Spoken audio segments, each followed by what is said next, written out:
I'm back again. James is back again. James is back. James is back. James is back. James is back. James is back. James is back. There you go. Hello, like we need to let our party poppers or something. La la la la. Right. I'm back after my week off. Thank you for covering me, Parker, Charlotte, and Richard, the dream team right there, covering me whilst I was basically just on my birthday, not doing a lot. How old were you, James? 39. So old. I know. And it's weird. I still look so young and handsome. I know, youthful. Yeah. Probably because I haven't got any kids. I thought it was the face cream. Yeah, it's the face cream. Face cream that I go like, I use it there and there. I use it all over. Anyway, well, thank you for everyone for coming on. So I'm joined by Parker, Richard, and Nicola, who's agreed to come on and say hi from her day off. So hello, Nicola. What have you been up to? Oh, it's not even been that fun-filled today, to be fair. It's been buying Mother's Day presents, you know, from the dizzy heights of Tesco, because there's nowhere else open. And been for a walk in the park and done a bit of cleaning. It's really fun-filled, exciting time. Excellent. So I sent my mum her Mother's Day card early just because I found one that I had to get her, and it's basically a picture of a cactus, right? And underneath it says cactus, and then on the right is a picture of a cat, and it says cat cuss, and then the cat is calling the cactus a rude word. Sounds a lovely card. It is a lovely card. My mum loved it. So if you are watching, please give us a like. Please give us a comment. We will be talking about some news of the week, including our young youth correspondent, Jing, who's gone back to college. But before we get to him, Parker, you're looking really cool there. What have you been up to this week? Well, I came back to Northampton on Saturday. Yes, so I'm back in here, so you know, sucks to be you guys. And lots of uni work. Yeah. Well, uni work never stops, does it really? Until you pass, it's just never until ending. The 23rd of April for me. Oh, is it 23rd of April? That's actually is really close, isn't it? I know. You're on the final furlong. I know, but I've got like 6 assignments plus a dissertation to complete. Sorry, I shouldn't laugh. That's really mean. Sorry. But I'm like, maybe it's supposed to be you. I'm laughing. I'm laughing on the outside, but screaming internally. Screaming on the inside. No worries. Oh, bless you. So, Richard, how's your first week been back? Because this is what we're here for a little bit. And if any young people are watching and want to tell us what their first week back at school or college has been, please comment. Please let us know. But Richard, what has it been like being back at college? Which college did you go to again? Northampton. In Booth Lane. Yeah, cool. It's been really weird getting up early again to get to college, but it's the best feeling ever going back there with my course. I've gone off. Hold on, can I just point out? With my course. Said no. It's best thing going back to college. Said no teenager ever before the coronavirus. But yeah, it's been amazing going back, doing all my practical work and getting all my work checked out to the point where I'm now ahead. That's wicked. Brilliant. Well done, you. That's amazing. Really good. So I mean, you did mention before I went on holiday that you'd actually done all of your work and kind of couldn't really do any more until I had to wait till I get it all marked and got it all marked. It was all good. You must be like star student. Oh no! Tell me your secret. There really isn't one. I just did the work. All right, show off. Yeah, show off. Making it too easy. Yeah, look at Richard. Like, oh yeah, I'm going to come be on this TV show, and I've done all my work. Like about my work. All done. Me and Richard are complete opposites. Yeah. But you know what? Actually, can I just point out that Nicola is the odd one out on this cool as well because she's not got any glasses. But I do have a plan for that. Crazy enough. Okay. A friend of mine did lend me gave me some glasses to try on, but they don't actually suit me. I look a little bit dodgy in glasses, but I could. No, I don't know glasses on me. It's not Not that you look knocking them. dodgy in glasses. You look dodgy in those glasses. In those glasses. So I'm going to go without the glasses. Yeah. I'm going to just own that.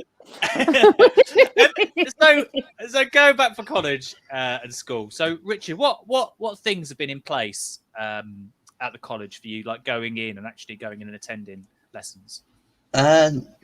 Nothing really different from last time. Besides, now this is something I don't understand. So I went in on Tuesday, my first day back, with a mask on, with my gloves on because it's freezing outside, and one of the teachers who was at the front said, "Could you change your mask?" I was like, "Say that again," because I'm in physics tech, so I couldn't really understand. Said, "Can you change your mask to one of these?" I was like, "All right." Then I was like questioning the entire day, why do I have to change the mask to the blue medical ones from the one I'm wearing? That caught me off guard. Yeah, I suppose it's they're probably trying to limit. So, do they supply the blue surgical masks? Yeah, it's probably to protect themselves, really. So, if there's a case of COVID, they know that it's not due to an external factor. So, someone else having a mask that they haven't washed or haven't cleaned or something along those lines. That's probably it. Which I don't. Yeah, they're probably just trying to protect themselves. Before we just go, I'm just gonna say. So Georgia said hi, Richard and Parker. Hello, No hello to James and Nicola. Oh, just because we're old. But hello to my mate Michael, who is in Thailand teaching. So it's what is it? Is it 11 o'clock at night there? So, but he says the global reaction is the kids being really happy to go back to school, which is amazing. I think that's for everybody. I mean, I can't think of anybody really that's been that upset about going back. Anyone else come across any bad feelings about going back? My daughter had struggled. Just feels a little bit, I think, anxious really about the change. Having to go for those lateral flow tests on the first day, and there's confusion around that in terms of there wasn't a lot of clear information around that, and I think that was quite distressing. Obviously, it's better once you're like going through it, isn't it? Like you're in the first couple of days. I think it makes it easier, but I think there's a lot of anxiety of the build up of it, isn't it? Yeah, it's the unknown. Because it's been so long since. I mean, Richard, you've probably seen your college friends, isn't it? Like face to face. Yeah. So, I mean, did you have any kind of anxiety about it, or do you have any of your friends have any anxiety? Not really. I think we all knew what we had to do. We all knew what the guidelines were from the college. We all got emails from it. And I feel like on the Monday or the Sunday, whenever the day before everyone went out, I feel like we were all ready. We were just ready to go back. Even the people that don't like college, I feel like they want. It was to the point where I feel like everyone just wanted to get out the house. Yeah, and everyone going to college or just going somewhere else. I feel like they just wanted out. I'm crawling. It's a bit normal, isn't it? James, you have been in for a while now, haven't you? So how are you finding things? Because it can't be easy. Yeah, I mean, I'm still in this situation for another 18 weeks. I think is the time frame for me because anyone that doesn't know, I'm just due to health reasons can't do anything. But before I just carry on with that story, George just said, "Sorry guys, I've only met Richard and Parker. I'm sure you're great too." Well, thank you. yes, we are. I'll take that. Yeah, so it's probably gonna be another 18 weeks before I can come out properly. I am looking at once the second vaccination comes around from the partner, coming out to some degree, like to do some kind of detached work. But I mean, by the time I'm allowed out, it'll be summer anyway. So time to get the tan. You'll be. We'll be kicking a ball about, and I'll come outside and go because of the sunshine, because I've been locked inside for so long. But yeah, that's. Yeah, I just kind of got on with it, to be honest. I mean, I'm fairly lucky. I mean, because obviously I do the gaming and I'm a bit geeky. I've got friends that I can play computer games with online. So we've got, by talking with each other, we've got that social connection. Play with Richard twice a week sometimes, you know, because he plays with on the Twitch channel. So I have that connection already, you know, without having to feel people face to face. Where I know with a lot of people, my girlfriend would take, for example, her and her friends are the complete opposite. You know, they have found it really difficult changing to this online, let's have a video call, because they just don't like it, which is fine. You know, you're allowed not to like it, but you know, for me, it's like, well, if it's there and you can use it to try and make yourself feel better, is it better to try that or just to wallow in no? Absolutely, yeah. It's about making the most of it, isn't it? I suppose. Yeah, which I suppose the college and everything as well. All the kids need to do as well. All the young people need to do as well. I mean, Parker, for you, so you've come back to Northampton, the uni. What's it like at the uni? So I actually haven't gone into uni, so I'm only back in Northampton for work, and I won't be going into uni this year anyway, because by the time they open it up to other courses, I would have finished. Yeah, okay. But I do know a couple of people who have gone to uni, and they're saying it's empty. The library is dead quiet. Sorry, one second, Parker. Is that rustling coming from you? No. Oh, I think it was coming from Richard. All right, Richard. Russell. Carry on, Parker. But oh no, I mean... it's feedback from your headphones, I think. Oh, lift up your wire so it doesn't. I do apologise. So it doesn't rub on your Can you hear me? top. Yes, I can hear you. Yeah, it was actually. I just unplugged the mic. Fabric. I do apologise. That's all right. I do know a few people who have gone back and they've said that it's quiet, it's empty, it's not like uni at all. You're only going in to sort of do the uni work. You're not going in to sort of like meet up with friends and stuff like you would have pre-COVID. Yeah. So it's all a bit weird. We don't really know what's happening after April anyway, because everything that they've put in place is up until April. And they don't even know what's going to happen, but they'd obviously have to look at that closer to the time. Yeah. But by the time I go back next year, because I got accepted onto a new course, hopefully things should be a lot different. Yeah, hopefully. Fingers crossed. We can hope. Otherwise, I'm just going to fly to the moon and live there. Right, my mate Michael said he's 7 hours ahead, so it's 12 o'clock there. Some of the kids were a little anxious to actually be talking face to face, but they acclimatized well. None of the kids likes online teaching, and as a teacher with 30 plus kids in some classes, it was really impersonal. I'm not a fan of it, honestly, either. No, see, my mate Michael's old school, but he's loving his work out there, and I'm gonna see if I can get him on as a guest in a few weeks' time. So cool. Yeah, because it's like 12 o'clock there. I was going to go, right, you're not allowed to go to the pub before you come on. Because it'll be very late. So Georgia said the supermarket was clogged full of people today. It was like there was a pandemic on. Western Favour was heaving. Mother's Day, last minute. Yeah, no, definitely. People were crowding around those cards. Yeah, couldn't get to a card. I mean, that's it. I mean, I know there's been lots of stuff in the news. I mean, kind of going off a bit from the schools going back, but obviously high streets have massively suffered.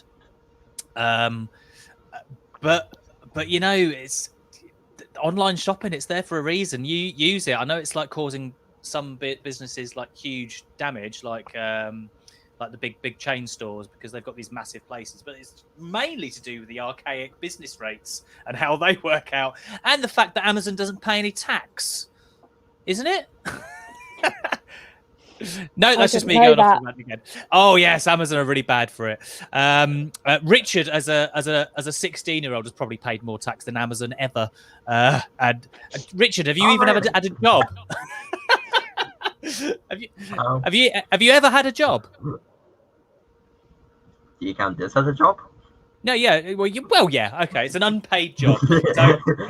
So this unpaid work that you have never been taxed on has meant you've paid more tax than Amazon. Right, George has actually said Etsy is the way to go. It's definitely true. Loads of small businesses on there. I actually buy from Etsy quite a lot. Right. Anyway, if anyone's got any more comments about school and stuff, please let us know. But I'm going to move on because we've got quite a lot to talk about today, and I want to try and cover it. So, if you didn't know, I mean, obviously we've got Mother's Day this weekend. On Monday, just gone, it was International Women's Day. Did everybody know about International Women's Day? Mm-hmm. Yeah, Richard's just looking Nope. blankly. No. So No. Nicola, tell us, what is International Women's Day? Don't ask me to describe what it is. Just telling you I was aware of it. Oh, okay. Yeah, we had a notification at work. Oh, okay. It's Parker. isn't it the celebration of women's achievements? And it looks at the history, like any like LGBT, like Pride Month, for example. It looks at the history that of how we got our rights and stuff, and same for women, and we celebrate the achievements that women have made. Yeah. Very true. So it's like international. So people would look at like women that have been unrecognized for the stuff they've done, for example, or it's a chance for women's rights to be brought up again, which is always important, because we're still in a case where, in lots of cases, because of maternity, I was listening to a Zoom call my girlfriend was on today. The way maternity is paid is still a detriment to women trying to return to work afterwards. I think it was like 30% less pay after maternity. Yeah, so it's stuff to like bring to the fore women's rights. So did anybody celebrate it in any way or learn something new they want to share they thought was pretty cool? Got like the men in the house to cook dinner. Love that. Like your boy who just came on and said hello earlier, and you embarrassed it before we went live because it was like, didn't realise people were watching. And wash up, and you got to go both. Parker, do you do anything with like your mum or any women or learn something new? No, not really. I think I just took the day as it came. I do what I normally do uni work and stuff. But I did notice a few things on Facebook where people were recognising women who have made some amazing achievements, and local organisations as well. So that was pretty nice to see. Yeah, I think it's probably nice to be thinking about even on a smaller scale, isn't it? Even in the women in your own life, isn't it? And celebrating them, because actually we all know inspirational women, don't we? And actually we don't acknowledge it enough, and maybe we should. Like, they're everywhere. I know loads because You're really lucky, James. Yeah, I am really lucky. Yeah, I know loads of inspirational women. It's part and parcel, like, because it's really weird because even when I was like working in pubs and stuff, I quite often worked for a woman. I know this sounds weird, but a woman was my boss, which generally is quite unheard of. Or I just it just fell into it because it made no qualms to me. I mean, I was brought up by my mum pretty much by herself because my dad and her split up. So maybe it's just made me a normal human being. I'm not going to say like a balanced man or anything, just like normal. Everybody's equal as much as possible. Apart from Richard, he's a bit more of a legend, isn't he? We've he is this recently. week. I feel like this week we can give him legend status. Obviously, So Michael's put in right. So he taught the kids about Rosa Parks. Everyone know who Rosa Parks is? Yeah, Richard, do you know who Rosa Parks is? Go on, someone explain who Rosa Parks is.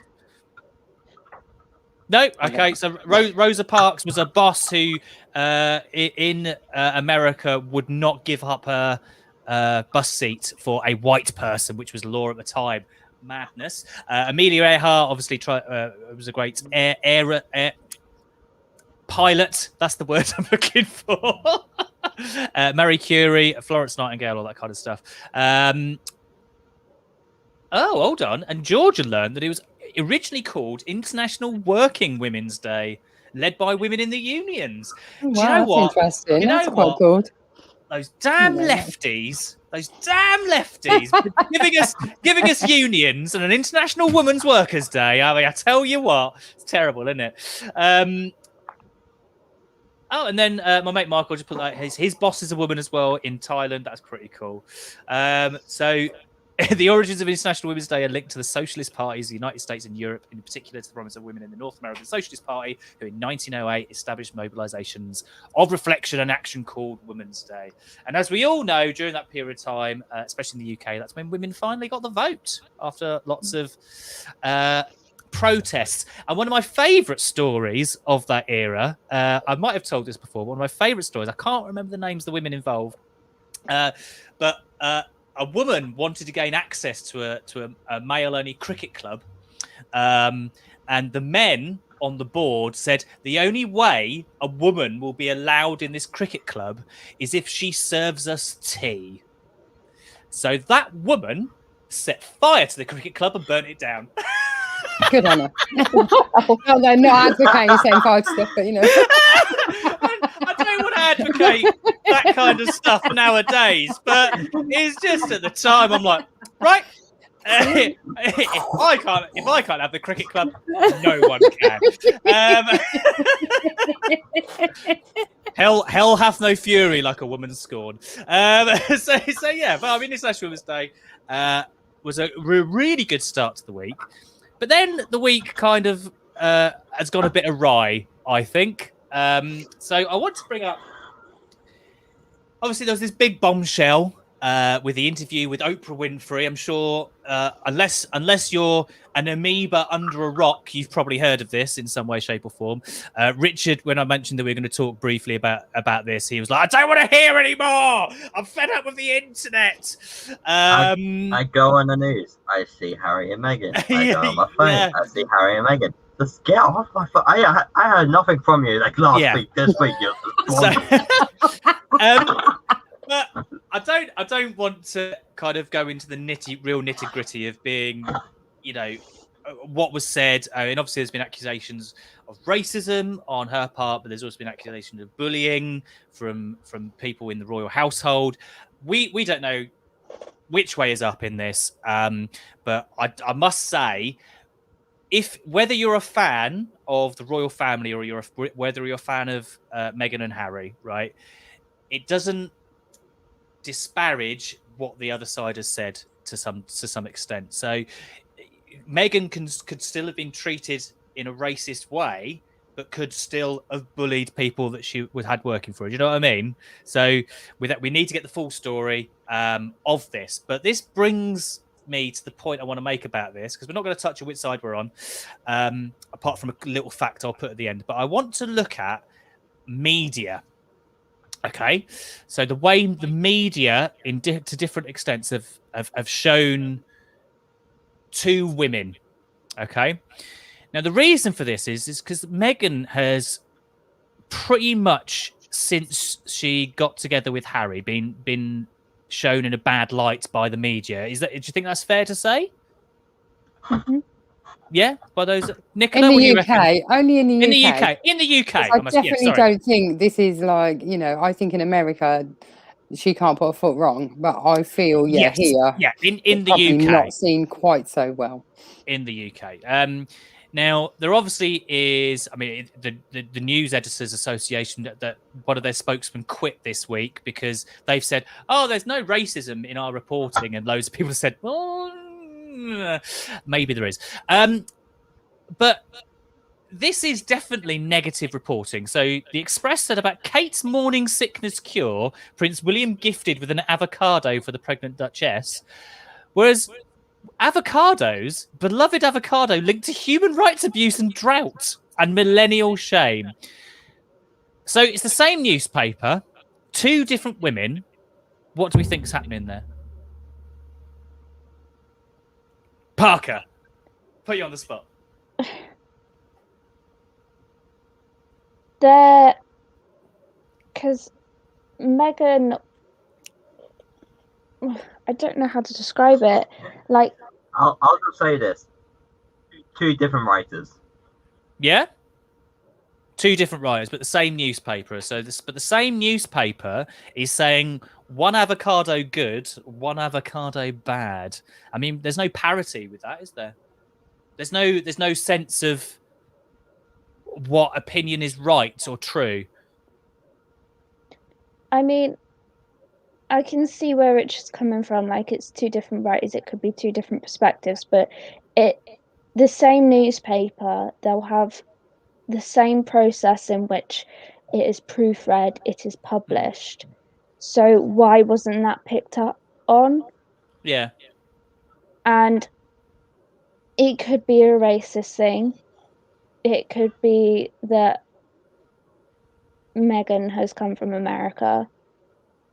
And it could be any number of things. But either way, it's almost the same thing for both women, but portrayed differently because they are two very completely different people. And it is about personality, isn't it? I think Meghan Markle's popularity, she just doesn't, people just have something about her that they're not overly comfortable with, are they? Whereas Kate Middleton she's just a little bit, I don't know. It's almost like she was born to do that job, isn't she? She keeps sort of under the radar almost, doesn't she? Whereas Meghan's a little bit more outspoken, isn't she? Well, I don't know. Meghan's just a little bit more outspoken, isn't she? I think, yeah.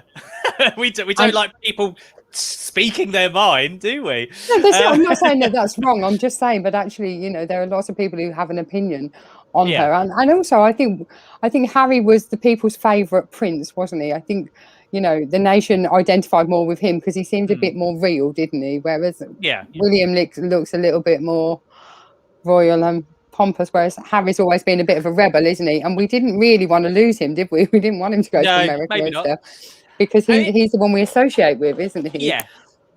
I mean, so maybe it's not about anything else. Yeah, maybe.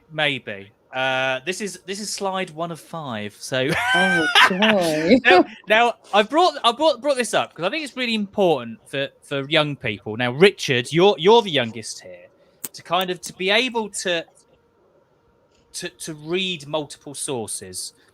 Does that sound fair, Richard? Do you try and read around information rather than just taking one piece of information as gospel, as it were? Yeah, you can say that. Yeah. So do you think young people are taught enough about that, enough about critical thinking? No.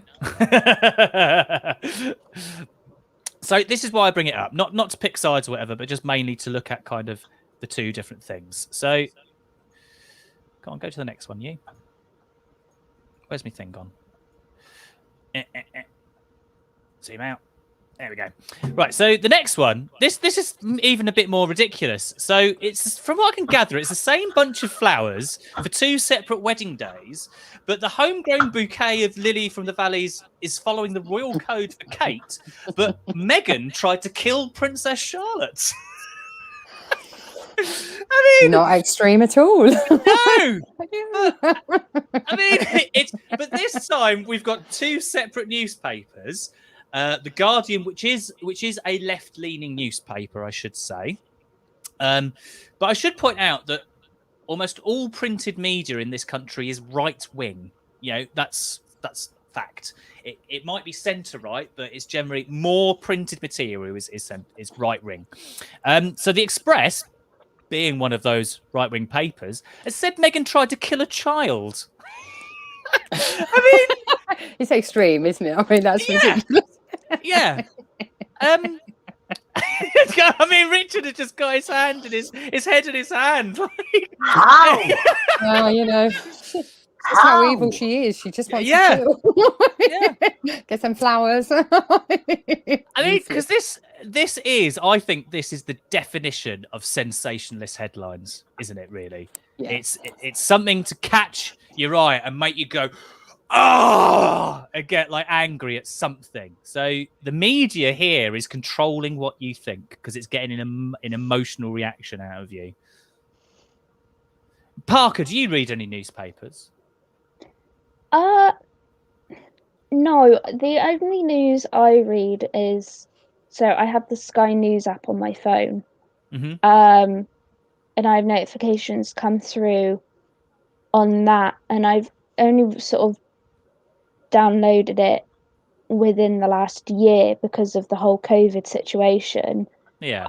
But actually, like, I've learned a lot from Sky News. I find that it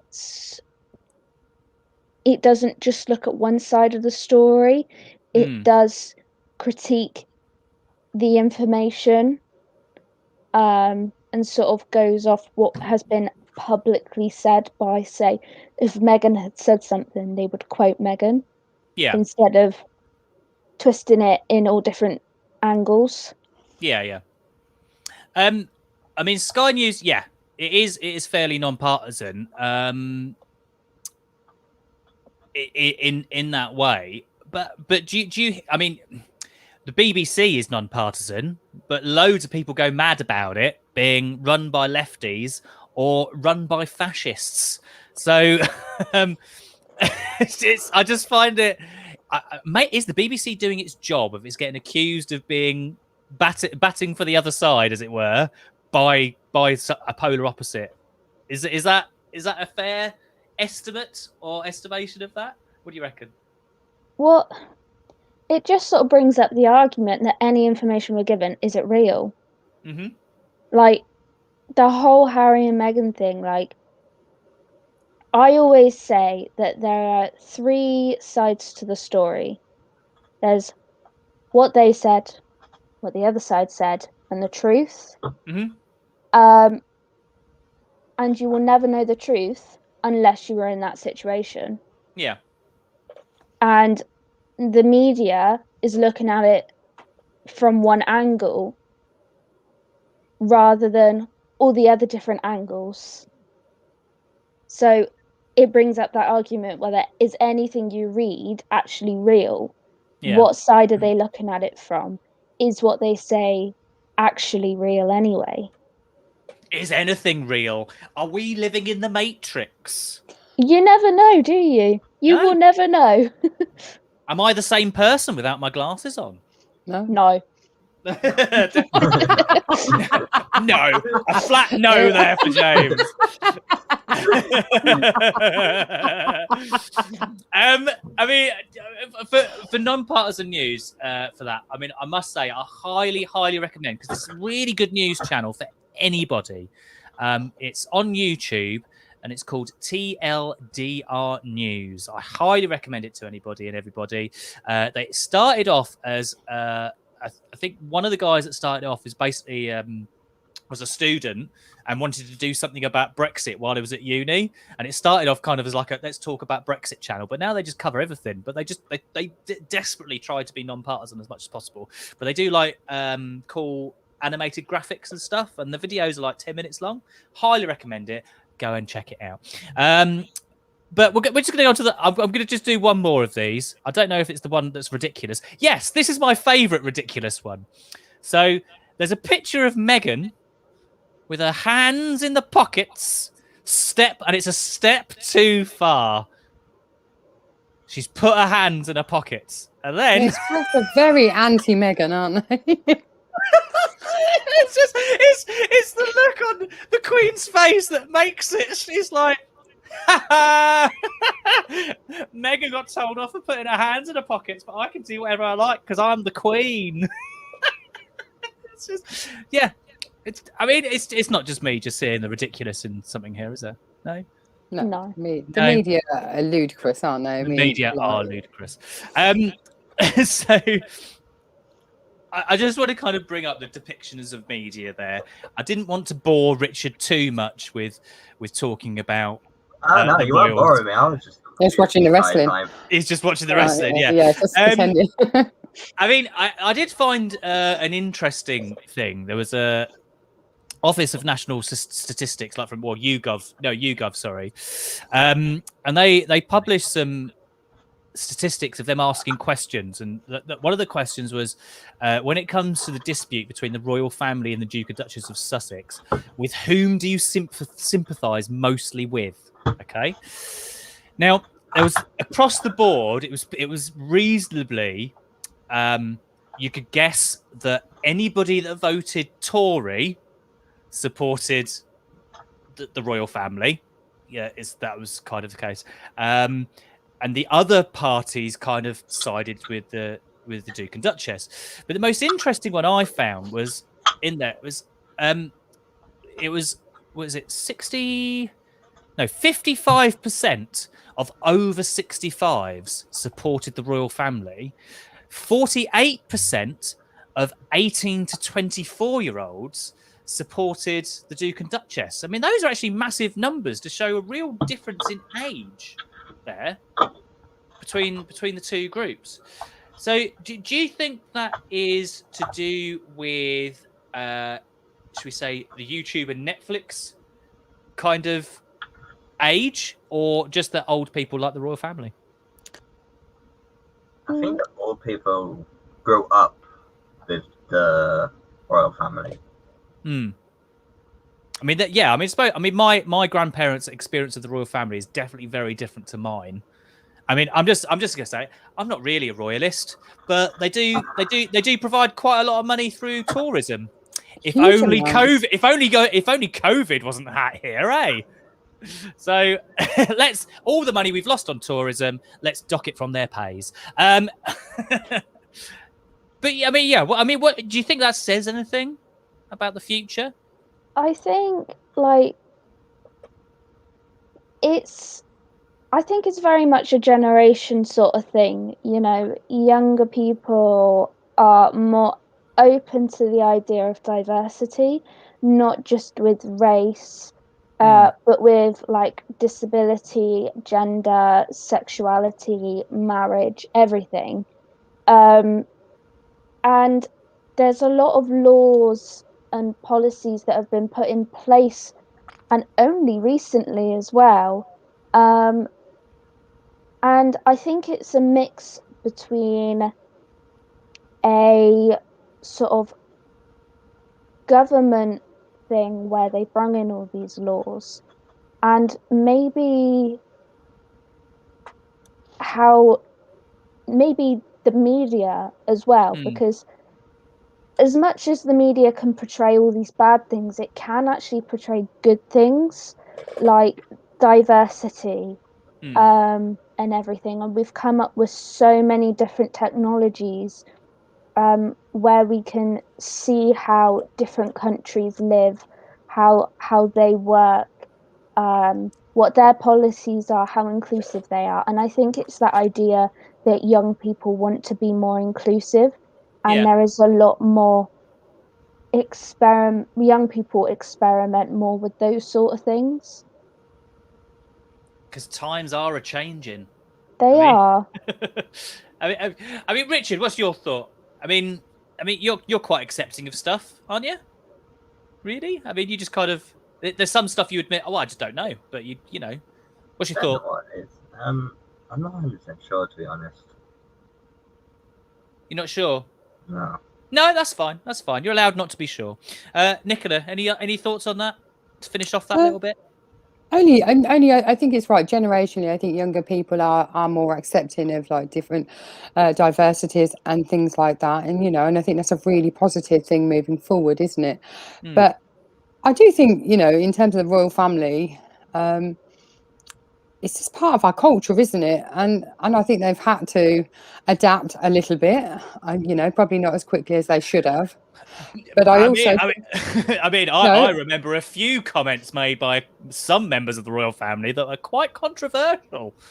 Yeah, but also, the way that maybe Harry and Meghan have used they're using the media to their advantage, aren't they? To persuade things, whereas maybe other members of the royal family are just trying to keep away from that. Maybe they don't want their business spread everywhere. It's a bit like families, normal families, isn't it? there'll be some members of the young family that would like to spread, like go onto their social media platform, have a rant about their family and how Yeah. bad they are. Is that always the right thing to do? I don't know. I mean, you could argue that is it the right thing not to do it, because that's the time when you can actually finally get a voice where it's not should we say, put through a different light by the UK media. Maybe. Maybe. But what good thing? I don't quite. What is what are Harry and Meghan trying to achieve from this? What? Get a conversation going about one of the oldest royal families in the world that have not really moved properly with the times. Yeah, maybe. I think again, it's that you don't know until you're in that situation on either side, No. or whether you were there to experience it as Yeah, just an overview. I mean, right, it's a fact. We've got to say it.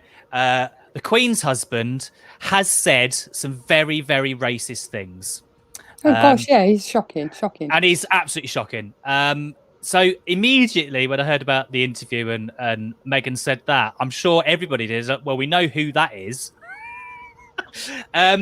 Which means everything she said is true, isn't it? No, I mean about the racism. Maybe about the racism thing. Yeah, I don't think everything else she said is true. I was just mainly talking about the racism. Okay. It means that part is true. So that means a closer look needs to be made at the royal family, and like anybody else, they need to be held accountable for actions, because you can't go around saying that type of thing anymore. Really. But are we all just painting them all, like we are all associating that viewpoint with everyone in the royal family just because we know one person would have said that? But we it could be others though, because if we've had one, that's the difficulty. You don't know, but that's why it needs to be examined, doesn't it? And yeah, it does need to be examined. It does need to be examined, obviously, and held to account. Just as the claims of like bullying from Meghan needs to be examined. So it's just. I personally think bringing it to light is a good thing, because it will get people talking about it, and obviously the government have loved it because it's meant they could move stuff away from, more people dying of coronavirus, or the 1% pay rise for nurses, or See, these are the big issues that really should be focused on, aren't they, rather than the royal family and how they're getting extra funds. So anyway, right, we'll finish off with that one there. One I do want to finish off talk about, because we've gone from like International Women's Day to a woman being loved or hated by the media, to an absolute tragedy that's been found out this week of Sarah Everard, a 33-year-old woman who, from what we can gather, was murdered. There's someone in custody who was a Met police officer. Her remains were found, and it was like 9:30 at night that she went missing. Now, it's a horrible, horrible, horrible thing, and I think we kind of need to talk about it with regards to our young people, particularly our young women, and all women generally, because this week has been full of women's rights activists coming to the fore, and friends of mine sharing their stories of feeling unsafe walking home, in places where they should feel safe. I've got a book that my girlfriend's given me which talks about how social spaces have never been built with women's safety in mind. We built as a man space, and violence against women by men is still a huge problem. Now, I don't want to say that violence from women to men doesn't exist, because it does, but there's statistics out there which shows, especially in domestic situations, I think it was like from 2019. Let me just get things up again. So in the year ending March 2019, the majority of defendants in domestic abuse-related prosecutions were 92% men, and women made up 75% of the victims. I mean, that's a huge amount, isn't it? Yeah, it is. It's quite sad, really, isn't it? I mean, I know from my experience, like I know it's publicly known that I am, yes, non-binary, but like I do have quite a feminine body. So when I walk through town, say, because like I work quite late, I'll walk through town and it's dark. It's a Friday night, so pre-COVID times, party night. You know, there are people Mhm. outside, and you know they're drinking. They're having fun, but you can't stop thinking in the back of your mind, what if something happens to me? Like Mm. my mum, who lives so many miles away, is like, when you're on your way home, call me. If you get a lift, Mm. text me immediately, because she is also worried for my health. And it's like, I'm 21 years old, and you think, oh, you know, once you get to that age, you don't have to let your mum know when you're home, when you're going to be home, you know, how long you plan being out for. But actually, it's not a case of parents being parents, it's a case of feeling safe.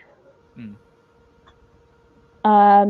And I know I'm not the only person I know who feels like that, but it is sad that I think that there are stories where, and I can relate, where women cross roads because there's somebody approaching them, they feel like somebody's following them. Mhm. They put keys in between their fingers, so if they get attacked, they have some sort of attack mechanism. Mm. Um, and it is quite sad, really, you know, how it it is still a thing. Yeah. Nicola?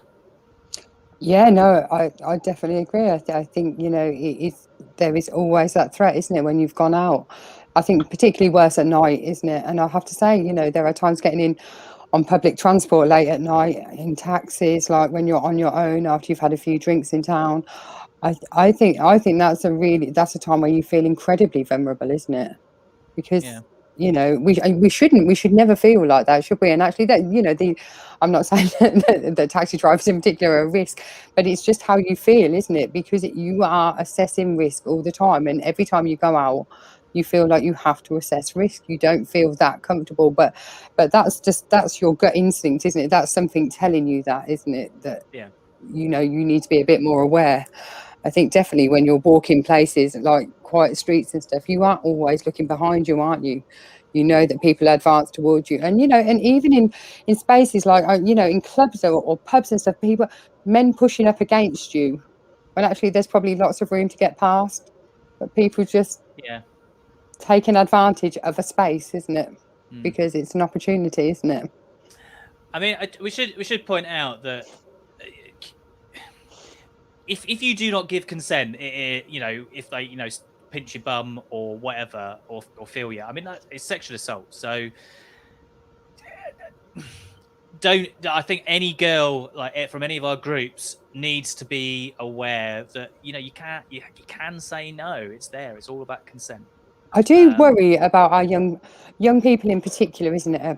About saying no and consent, because although they know, we teach them about that they can say no, but actually what they're willing to put up with as young people in relationships yeah. and when they're talking to people is not, none of it's safe, is it? No. They never feel that they can say no, even when they're online talking to somebody and they ask for images and stuff.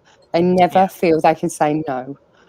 So why are our young females in particular not able to say no? I think it's also a case of, it's now classed as a norm. Like, it's now classed, like, if a woman or anybody get if a woman gets sexually assaulted, it's because of what they're wearing. It's because they had one too many drinks when they've Victim only had blaming. one. Yeah. Yeah. And you know, it's things like, one of my experiences are, I was at a bar, I was getting a drink, and I'm waiting for my drink. You know, I'm leaning on the bar, and there's a man that walks by, and Bye, Richard. he, and you know, he touches my bum. There was plenty of space to walk by. And there's been 3 occasions where that's happened, in a Mm. bar, in a supermarket, and on a street. Um, and it's like, I shouldn't feel that anywhere I go that that's going to happen.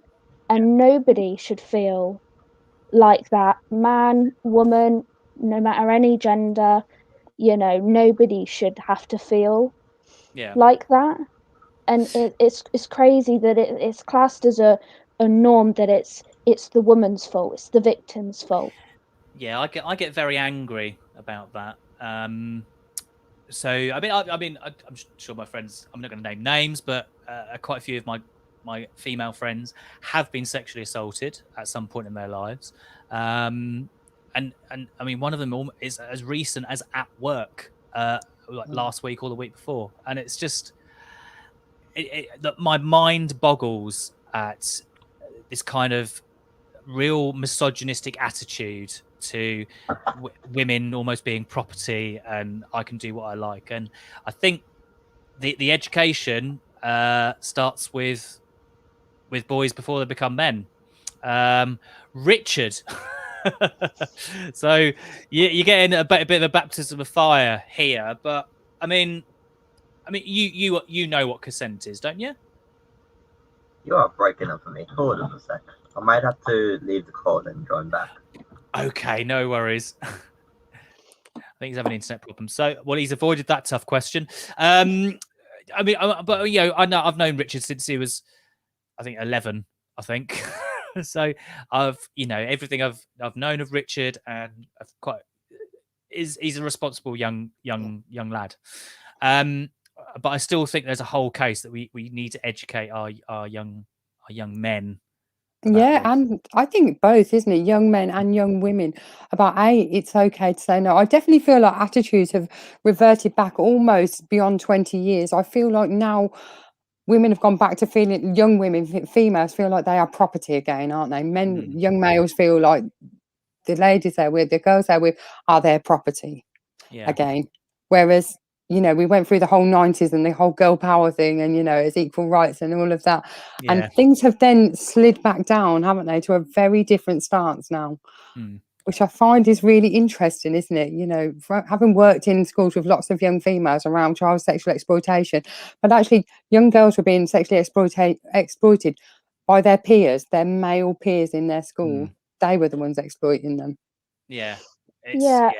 I think for my experience, and I know Richard, because me, Charlotte, Georgia, and Richard all spoke about it last week, about sex education. We were talking about how sex education, when I was in school, and even in schools now, like, you're taught about pleasure for men, but women are only there to have babies. Yeah. You're not talking about consent. You're not talking about gender. You're not talking about sexuality. You're not talking about women's pleasure. You're not talking about anything that where the woman is taught that they can say no, that they do know about their own body and stuff. And it very much comes down to a power dynamic, that men have all the power over the woman. Yeah. We definitely need to get on that education, don't we? I mean, perhaps we could do a special where I see if I can get a sexual health care nurse on, and we can have a general conversation with it. Maybe take some questions from young people as well. That's a good idea. At a later date, and maybe we can cover some of that. I'm just conscious of time, so I just want to show this as well. This, I heard about this on BBC News yesterday from I can't remember exactly which organisation it was, but it was one of the women's rights organisations, and it's an app. Now you can download it on your mobile, so on App Store, Google, and it's called OneScreen. So what you do with it is you pre-program it to have a set number of emergency contacts. So it could be parents, could be boyfriend, girlfriend, just a friend, could be whoever you trust. And when you're walking through set places, you can turn it on and it will detect a panic scream, and 20 seconds after it's detected, it will send for help. Now, I'm kind of in two minds about this, because we shouldn't have to recommend something like this to women. to be safe at all, but this is something that is there for women and teenage girls. And what I've read into it, it's a good app. It works. Lots of women's organisations are recommending its use, but there are other ones like this around that will you can press an emergency button, for example, and it will do an emergency call to the police or your contact. So if you want to look at it and let me know how you get on, there is a blog there as well, so you can read about some women's experiences. I mean, the blog is kind of like Instagram posts and stuff generally. But it's got some good recommendations and stuff there. So be safe. This applies for males and females, because I must point out that a friend of mine who's a man was murdered a few years ago in Northampton town centre after a night out. So it was a mugging basically gone wrong. So everybody could use this, because if everyone could have that kind of emergency thing on their phone, I think it would help a lot of people be a lot safer.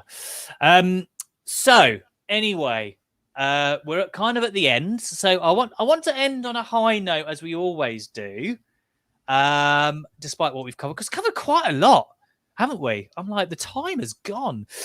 So Parker, what cool or phantasmagorical, amazing thing has happened to you this week, or do you want to tell everyone about?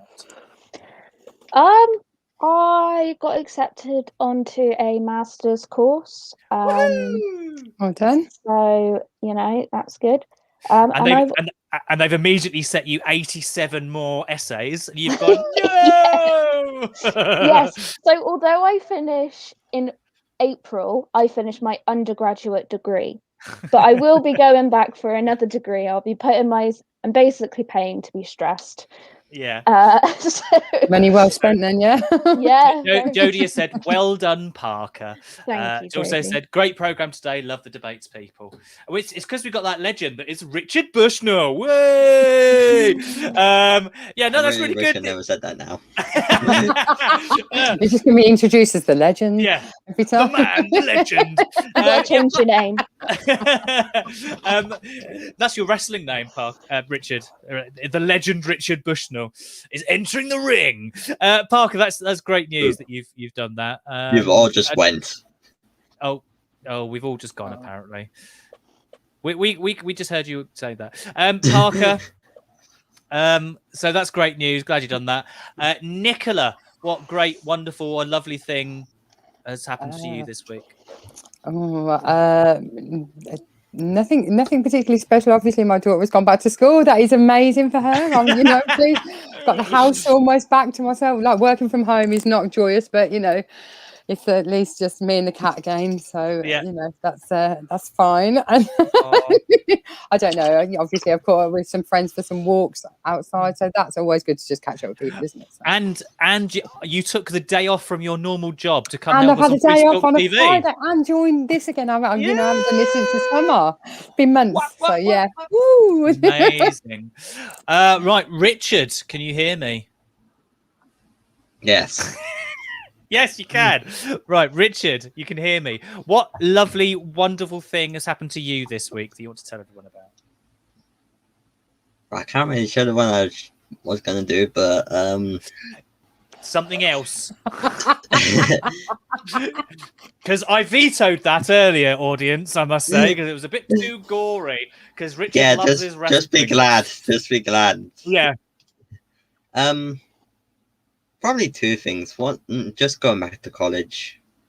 Yeah. Just going back, just doing more practicals, getting all my work done. And two, I played darts for like 3 hours yesterday, and I was playing some terrific darts. Probably the best darts I've ever played. High score? 180. Ooh. I hit a 9 darter like 2 You months did that ago at 9 now, I data. think. Yeah, you did. You got a 9 data a few months ago. So for the audience and those that might not know, Richard is a massive wrestling and darts fan. So it's just like I just this is why I love Richard. He's like an enigma and a conundrum that loves darts. And wrestling. It's great. So my good thing, I mean, I had kind of my thing that made me laugh the most and I loved was does involve what we were talking about a little bit earlier with the Meghan debate, but it involves Piers Morgan. Now, I don't know what everyone thinks about Piers Morgan. I kind of think he's a bit of a bully, a loudmouth who just is a bit of an idiot, really. And most distressing of all is in the past, I have found myself agreeing with some of the stuff he says, but then I realise he's still an idiot. So basically, Piers Morgan, for those that don't know, Piers Morgan hates Meghan Markle. He hates her with a vengeance. Like, I mean, vitriolic hate. That when he first saw the interview, he said how much he hated her on Twitter 57 times. Because she stopped being his friend, didn't she? And he never got over being snubbed by Meghan Markle. Well, I mean, reading between it, what I have actually read is she ghosted him because he wanted to take her out on a date, and she basically was like not feeling it. Like, why did she not go for that? I mean, Prince Harry, Piers Morgan. Yeah, I mean, it's such a tough choice. and Prince Harry's ginger as well. I mean, wow. So this was Piers Morgan getting challenged on his opinions and the things he said. And I understand that you've got a personal relationship with Meghan Markle, or had one, and she cut you off. She's entitled to cut you off if she wants to. Has she said anything about you since she cut you off? I don't think she has, but yet you continue to trash her. Okay, I'm done with this. No. Sorry, no. Sorry. So, do you know what? That's pathetic. You can trash me, maybe not my. No. See you later. I'm being. Sorry, can't do This is this. absolutely diabolical. Wow. I hadn't seen it, so it's quite good to see that. And it was that moment he knew he got fired. Yeah. Well, no, he didn't get fired. He didn't get fired. No, he quit. he quit. But 47,000 complaints, wasn't it? 40, yeah, something like that. But I mean, from what I gathered, I mean, he's that the guy's name. I can't remember the guy's name, but he's the weatherman on Good Morning, and everything he said was right. Meghan has never said anything bad about Piers Morgan because she's gone, I'm just not going to rise to it. And he's like, no, I'm off. See you later. I've had enough. It's just like, what a kid. Well, hello, Chris. Thanks for laughing at that. I'm glad you liked it. So yeah, that was my fun thing. It made me kind of happy that he had a toddler tantrum on live TV. And Susanna Reid was so happy the next day. Did you see it? It was like a weight had been lifted. She was like radiant, like, no Piers. Don't have to sit next to that man anymore. I do not have to put up with this anymore. He's not going to talk over me. I'm just going to do my thing now. Yeah. What made me a little bit more unhappy was the fact that Piers Morgan is now just going to join a right-wing news channel. But hey-ho. Anyway, that has been Free to Talk TV. Thank you to everyone for coming on and watching and commenting. And thanks for the debate, everyone. It's been really good. Nicola, thanks for being the special guest. Thank you. Enjoy seeing you all. Have a nice weekend, everyone. Parker, myself, Richard, and Charlotte will be back next week. I'm trying to line up some more special guests again soon. But yeah, everybody say bye to the stream. Bye, stream. See you, stream.